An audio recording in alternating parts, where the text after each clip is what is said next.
Hello and welcome back. You are tuned into Revision Hub with Jazzy Gem. I'll be continuing with Beliefs in Society, which is an AQA Sociology topic. It's pretty long, so let's get started. So, a quick recap that last video we looked at sects, cults, churches, denomination, and how also age has an impact on how people believe within religion and how they practice religion. So now I'm going to continue with the topic of sects, cults, churches, and denomination. I hope that you guys have done the following, because if you have not done the following and learned the definitions and characteristics of sects, cults, churches, and denominations, then the following other content will be much difficult to understand. So let's get cracking. So, NRMs are new religious movements. So, these things are NRMs are much more modern than sects, cults, churches, and denominations. So, NRMs are new groups that are formed and are much more new and modern compared to the sects, cults, churches, and denominations. So, just remember that after sects, cults, denomination definition, there was a new definition called the NRMs, which were new religious movements, and it comes in the name new. So, in the 1960s, the rise in the new form of religions began. So, it began in the 1960s, and this new religious movement began. It was a rise, and it was something that was leaving back the three sects, cults, churches, and denominations as well. So, Wallace argues that there are three groups which include this. Firstly, is the world rejecting NRMs, world accommodating NRMs, and world affirming NRMs. So let me reinforce. So NRMs are new religious movements who came after the form of sects, cults, churches, and denomination. It is a newer form of religious groups, as you can see in the word new. And within the new religious movement, the umbrella, think of NRMs as a new umbrella from the sects, cults, and denominations. And within this new umbrella, NRMs, there are branches, just like a tree. So within the new NRMs, there are things like world rejecting, accommodating, and affirming. So these are different types of groups within this umbrella of new religious movements. And this is what Wallace argues. So I'm going to go on ahead and explain all of these key three NRM movements. So, world rejecting NRMs. What do you think this is? Pause and have a think.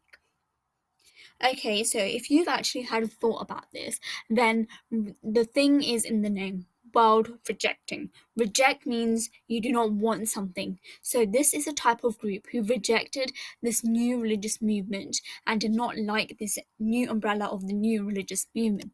So Moonies, who they believe Moonies is an example. So I'll get all of them up.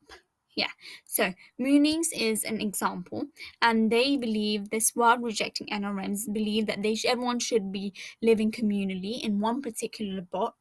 They're all very restricted. They can't meet without the outside world. They keep to themselves. Example again would be the Moonies.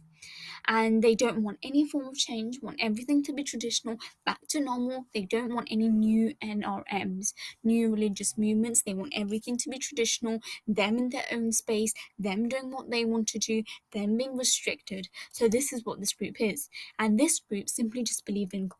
Nothing else, just God. And this was a new definition of religion, which came across after churches, sects, cults, and denominations.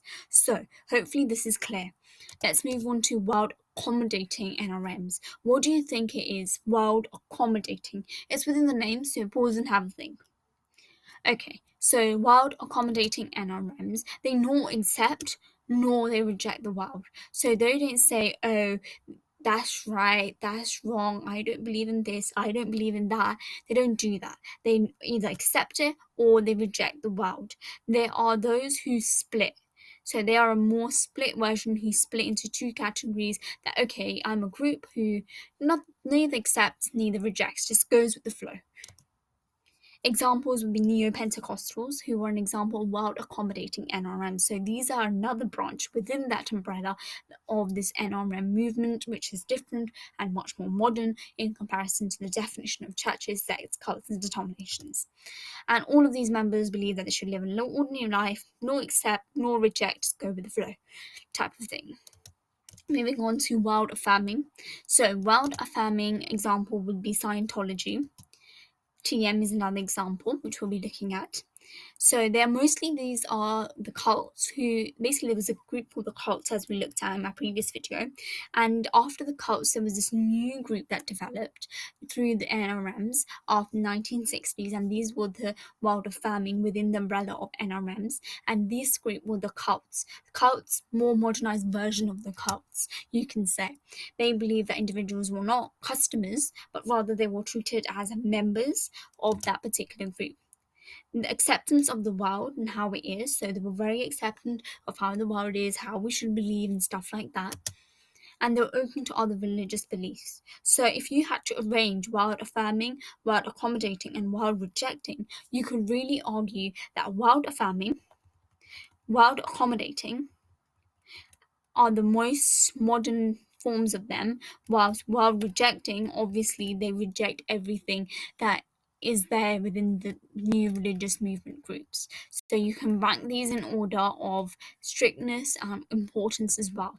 So hopefully this is very clear, and hope you understand the fact that this is a new definition of what religion is. It's a new definition of what religion is within a new formal group, and it comes within a umbrella, and within the umbrella there are various different branches that explain that new religious movement group. So I just want you for now just to learn this particular section, because if you learn this section and put it on top of the section that you learned last video about sects, cults, denominations, and the characteristics, and then slowly the sandwich will be able to form. You can't just learn one part and just forget about the other part, because if you forget about the other part about sects, cults, denominations, and their characteristics, then it won't be able to merge everything together, because all of this content, the first part is needed for the second part, and the second part is needed for the third part. Okay, so please learn this. I'm going to keep this video short and brief, so please learn this. Next video, again, I'll be looking at why people join, so please learn this content before we go on to my next video. Don't just rush on, please. And again, as I mentioned, please just revise and follow the formula, because this is the key to success. Again, on Instagram I am, so please follow me, revisionhub_JazzyJ. Please scan it. If I have enough followers, we'll be able to do live sessions, especially during exam time. Please do not forget to love Canva. I made these slides at Canva and I downloaded them into Google Slides. So Canva is an amazing platform, which is obviously free to use. Please like if you are happy with the content you've received, if you've liked the way I've explained it, if you're liking the videos that I'm making, please, there'll be a smiley up on the screen right now. So please take a second to press that smiley and click the subscribe button. Thank you so much for all of you who have subscribed. I highly appreciate it. Thank you so much. Comment. Again, a very important feature is to comment, because if you guys don't understand anything, if you want extra help, if you want to make more videos about particular concept or topic, please let me know, and please press the bell icon to never miss my video. Thank you so much for tuning in into Revision Hub with Jazzy J.